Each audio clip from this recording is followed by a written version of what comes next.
Polaris is, because yours got that engine braking when you're going downhill. This here, you can flip it over into this, and all 4 tires engine brake going down. Really? You don't even got to hardly touch the brake. It's just almost like having all 4 tires locked up. God, it looks tall. It's fucking tall. That's what it is. It's tall.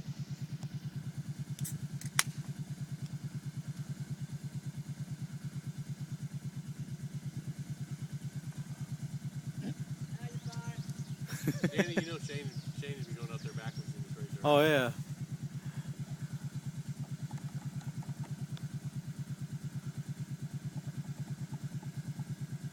Once you commit, don't let out of it. He won't. I've seen people get 3/4 of the way up and get scared and let out of it, and there they set. You can't be scarier than Iraqer, I guess. No, I guess not.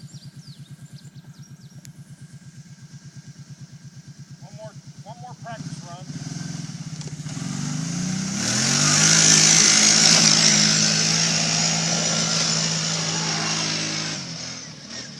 Practice run my ass.